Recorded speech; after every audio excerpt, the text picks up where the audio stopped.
উজনি অসমৰ বানপীড়িত ৰাইজৰ দুৰ্দশা নিজ চকুৰে দেখি গুৱাহাটীলৈ উভতি আহিছোঁ।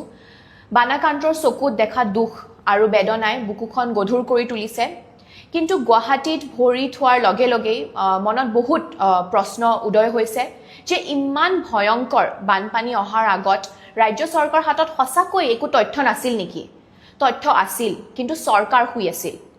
আমি জানিব পাৰিলোঁ যে IMD আৰু RMCয়ে নিজৰ দায়িত্বটো অতি ভালকৈ পালন কৰিছিল। আনকি CWCয়ে ডেইলি বুলেটিনত নদীত পানীৰ লেভেল বঢ়াৰ কথাটো পাব্লিছ কৰি আহিছিল।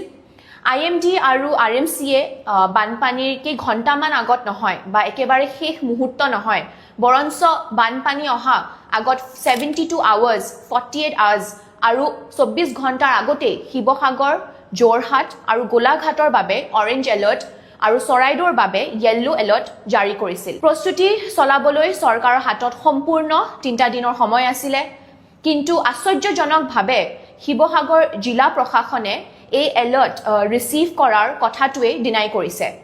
ইয়াৰ অৰ্থ কি? ইয়াৰ অৰ্থ দুটাই হ'ব পাৰে যে চৰকাৰৰ ওচৰত 3 দিন আছিল, 3 দিনৰ সময় আছিল, য'ত তেওঁলোকে প্ৰিপেয়াৰ কৰিবলৈ টাইম আছিলে আৰু প্ৰব্লেমটো টেকল কৰিবলৈ, বা দ্বিতীয় এইটো হ'ব পাৰে যে চৰকাৰে জানি বুজি লাখ লাখ মানুহক বিপদৰ মুখত লৈ ঠেলি দিছিলে। অথবা অৰেঞ্জ এলাৰ্ট বা য়েল্লো এলাৰ্ট মানে কি সেয়া বুজি পোৱা জ্ঞান চাগে চৰকাৰৰ নাছিল। কথাটো এবাৰ ভাবক, এখন চৰকাৰ যাৰ প্ৰধান আৰু একমাত্ৰ দায়িত্বটোৱে হৈছে যে জনসাধাৰণৰ জীৱন আৰু সম্পত্তিৰ সুৰক্ষা দিয়া, সেই চৰকাৰৰ অধীনত থকা প্ৰশাসনে আজি অসহায় হৈ ৰাইজক কৈছে যে আমাক কোনেও জনোৱা নাছিল, আমি একোৱে নাজানিছিলোঁ। আনহাতে বতৰ বিজ্ঞান কেন্দ্ৰই স্পষ্টকৈ কৈছে যে আমি সকলোকে আগতীয়াকৈ জনাইছিলোঁ। ইমান হাজাৰ হাজাৰ কোটি টকাৰ বিশাল বাজেট থকাৰ পাছতো ষ্টেটৰ ফ্লাড মেনেজমেণ্টৰ কিয় ইমান বেয়া অৱস্থা আজিলৈ? দিছপুৰত বহি থকা চৰকাৰে কি কৰি আছিল? ৰাইজৰ জীৱনক লৈ এয়া কিহৰ হেতালি? আটাইতকৈ দুখ লগা কথাটোৱে হ'ল যে বানৰ আগজাননী দিয়া এই ব্যৱস্থাটো কোনো নতুনকৈ নিৰ্মাণ কৰা বা পাইলট প্ৰজেক্ট নহয়। অসমত 2009 চনৰ পৰাই FLEWS flood early warning system operations হৈ আছে। North eastern space application centre আৰু আছাম ষ্টেট ডিজাষ্টাৰ মেনেজমেণ্ট অথৰিটিয়ে দ্বাৰা নিৰ্মিত এই ব্যৱস্থাটো প্ৰথমতে লখিমপুৰত পাইলট প্ৰজেক্ট আৰম্ভ কৰা হৈছিল আৰু 2010 চনত ইয়াক আন 5খন জিলালৈ এক্সটেণ্ড কৰা হৈছিল। যোৱা 16 বছৰে এই ব্যৱস্থাটো অধিক উন্নত এণ্ড আপগ্ৰেড কৰা হ'ল। এই প্ৰযুক্তিটোৱে কেৱল বৰষুণ হ'ব বুলিয়ে সাধাৰণ এলাৰ্ট নকৰে, এই নিৰ্দিষ্ট স্থানত লৈ বানপানীৰ নিখুঁত আগজাননী দিয়ে।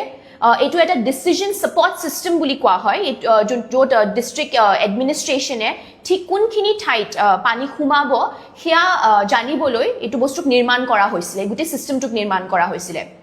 আৰু যোৱা এপ্ৰিল মাহতে অসম চৰকাৰে বানপানীৰ সমস্যা চিৰদিনলৈ সমাধান কৰাৰ নামত 18,000 কোটি টকাৰ এক বৃহৎ ইনভেষ্টমেণ্টৰ ঢাকঢোল বজাইছিল। কিন্তু ইন ৰিয়েলিটি সেই ধন ক'ত গ'ল? তাৰ ফলাফল কি হ'ল সেয়া আজি উজনি অসমৰ বানত কষ্ট পাই থকা ৰাইজে অনুভৱ কৰিছে। গতিকে আজি আমাৰ চৰকাৰলৈ আমাৰ একমাত্ৰ এটাই গুৰুত্বপূৰ্ণ প্ৰশ্ন যে যদি আগজাননী আছিল, যদি 16 বছৰ পুৰণি এটা উন্নত early forecasting and alert system আছিলে, তেনেহ'লে চৰাইদেউ, শিৱসাগৰ আৰু যোৰহাটৰ ৰাইজে কিয় ৰাতিপুৱা সাৰ পাই নিজৰ ঘৰৰ ভিতৰত ডিঙি লৈ পানী দেখিবলৈ হ'ল?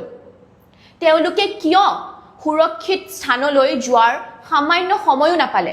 যদি নাপালে, কাৰ কাৰণে নাপালে? আৰু তাৰ উত্তৰ চৰকাৰে আমাক দিব লাগিব।